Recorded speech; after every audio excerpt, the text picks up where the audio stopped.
కుక్కపిల్లకు తల్లి ఒక కోడి.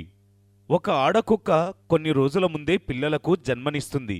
కాని ఎందుకో తెలియదు, తన ఆరోగ్యం ఉంటనే చెడిపోతుంది. తను తన పిల్లలను సరిగ్గా కూడా చూసుకోలేకపోతుంది. అలా ఆ తల్లి ఆరోగ్యం చెడిపోతుంది. అందువల్ల కొంతమంది పిల్లలు అక్కడి నుండి వెళ్ళిపోతారు.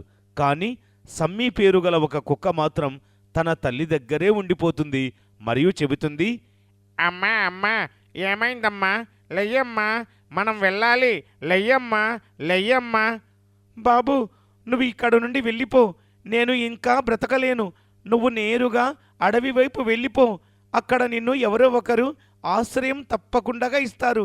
వెళ్ళు బాబు, వెళ్ళు. తన తల్లి చనిపోతేనే తన తల్లి చెప్పిన విధంగానే సమ్మి అడవి వైపు పరిగెత్తుకుంటూ అడవిలోకి వెళ్తుంది. వర్షం కురుస్తుంది అప్పుడే. అలా సమ్మి పరిగెడుతూ ఒక చెట్టు కింద కూర్చుంటాడు. తడవడం వలన అది గజగజ వణుకుతూ ఉంటుంది. అలాంటి సమయంలో ఒక కోడి ఇంటి నుండి చూస్తూ ఉంది మరియు ఆలోచిస్తుంది. అరే, ఇంత చిన్న కుక్కపిల్ల వర్షంలో తడుస్తూ ఉంది. అరే, అంతేకాదు చాలా వణుకుతూ ఉంది. పాపం, ఇప్పుడే కొత్తగా అడవిలోకి వచ్చిందనుకుంటాను. ఆ కోడి అలా ఆలోచిస్తుంది మరియు తనకు దయ వస్తుంది. అది వెంటనే సమ్మీ దగ్గరకు వెళుతుంది మరియు అది తన ఇంటికి పిలుచుకొని వస్తుంది. మరియు అది తన రెక్కల కింద పెట్టుకొని వేడిని ఇస్తుంది. పాపం సన్ని వేడి పుట్టి అక్కడే కోడి పక్కనే నిద్రపోతుంది. ఉదయాన్నే సమ్మీ ఏడుపు విని ఆ కోడికి మెలకువ వస్తుంది మరియు సమ్మీతో ఇలా అంటుంది. అరెరే, ఏమైంది బాబు? ఎందుకు ఇలా ఏడుస్తున్నావు? ఆకలిగా ఉందా నీకు? మా అమ్మ నాకు ప్రేమతో సమ్మి అని పేరు పెట్టింది. కానీ తను ఈరోజు ఈ లోకంలో లేదు. మరియు నాకు మా అమ్మ చాలా గుర్తుకొస్తుంది. అరే బాబు సమ్మి, ఏడవకు నాయనా. నేను కూడా నీకు తల్లి లాంటి దాన్నే కదా. ఈ రోజు నుండి నువ్వు నాతో పాటు ఉండు. అలా ఆ కోడి సమ్మిని చాలా సముదాయించి శాంతింపచేస్తుంది. అప్పుడు ఆ కోడి తన మనసులో ఇలా ఆలోచిస్తుంది. అరే, తనకు చాలా ఆకలిగా ఉందేమో. నిన్నటి నుండి ఆకలితో ఉన్నట్టుంది. కానీ నా దగ్గర కొన్ని బియ్యం గింజలు మాత్రమే ఉన్నాయి. కానీ అందువల్ల ఏమవుతుంది? నేను సమ్మి ఆకలిని తీర్చడానికి ఏదో ఒకటి చెయ్యాలి. అలా కోడి సమ్మీని ఇంట్లోనే పెట్టి తన కోసం భోజనం వెతుకుతుంది.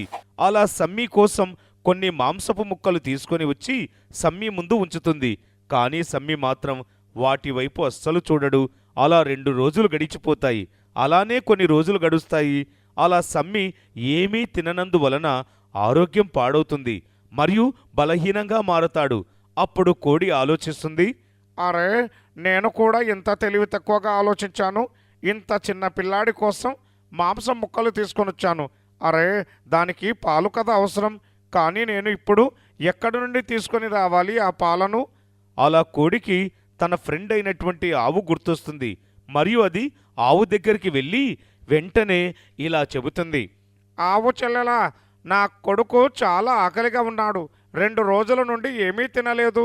అందుకే బలహీనంగా ఉన్నాడు. మరి నువ్వు నా బిడ్డ కోసం పాలు ఇవ్వగలవా? అరే కోడి, ఇదేం వింటున్నాను? అరే, నా చెవులు మ్రోగడం లేదు కదా. నీకు బాబు, వాడి కోసం పాలు కావాలా? అరే, ఉదయాన్నే నాతో ఆటలు ఆడటం లేదు కదా. అప్పుడు కోడి సమ్మి గురించి జరిగినదంతా చెబుతుంది. అప్పుడు ఆ కోడిని చూసి ఆవు చాలా గర్వంగా ఫీల్ అవుతుంది మరియు ఇలా చెబుతుంది.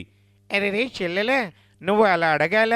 నీకు ఎన్ని పాలు కావాలంటే అన్ని పాలు తీసుకొని వెళ్ళు. అలా కోడికి ఆవు తన పాలు ఇస్తుంది. అలా కోడి ఇంటికి వెళ్ళి ఆ పాలు సమ్మికి తాగిస్తుంది. ఆ పాలు తాగి సమ్మి చాలా సంతోషిస్తుంది. అలా రోజు కోడి ఆవు దగ్గర నుండే సమ్మి కోసం పాలు తాగిస్తుంది. అందువలన సమ్మి కొన్ని రోజులకే చాలా ఆరోగ్యంగా తయారవుతుంది. అలా కోడి సమ్మిని ఒక తల్లిగా చూసుకుంటుంది. అలా ఒకరోజు కోడితో సమ్మి ఇలా అంటుంది. అమ్మా, నేను మిమ్మల్ని అమ్మ అని పిలవచ్చా? మీలాంటి అమ్మ ఎవరికీ ఉండదమ్మా. అమ్మ అని పిలవచ్చా? అవును బాబు, నువ్వు నిజం చెప్పావు. నీ వల్ల నేను ఈరోజు తల్లిలా మారాను. నాకు చాలా ఆనందంగా ఉంది నాయనా. అలా సమ్మీ నోటి నుండి అమ్మా అనే మాట విని కోడి చాలా సంతోషిస్తుంది. మరియు అలా ఏమైనా సరే ఒక తల్లి తన బిడ్డ కోసం ఏదైనా చేస్తుంది. అలా సమ్మి ఆ కోడికి బిడ్డ రూపంలో ఉంటుంది. అలా కొన్ని రోజులు గడిచిపోతాయి. అలా ఆ కోడి గుడ్లు పెడుతుంది. అలా ఆ గుడ్లకు కాపలాగా సమ్మి ఉంటుంది. ఒకరోజు ఒక విషపూరితమైన పాము కోడి ఇంట్లోకి దూరుతుంది. కాని అప్పుడు సమ్మి బయట ఆడుకుంటూ ఉంటుంది.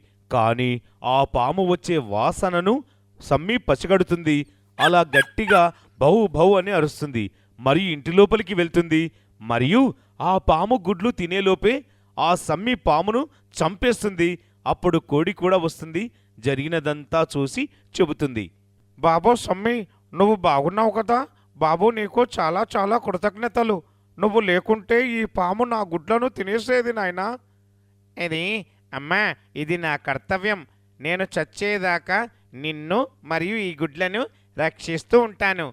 ఈ విధంగా ఆ తల్లి బిడ్డల జోడి ఆ అడవికి అంతా పాకి ఫేమస్ అయిపోతుంది. అలా కొన్ని రోజుల తర్వాత ఆ గుడ్లలో నుంచి చిన్న చిన్న కోడి పిల్లలు వస్తాయి. అలా కోడి ఎలాంటి భయం లేకుండా నిశ్చితంగా ఉంటుంది. మరియు సమ్మి వాళ్ళ పెద్ద అన్నగా మారి వాటిని సంరక్షిస్తూ ఉంటాడు.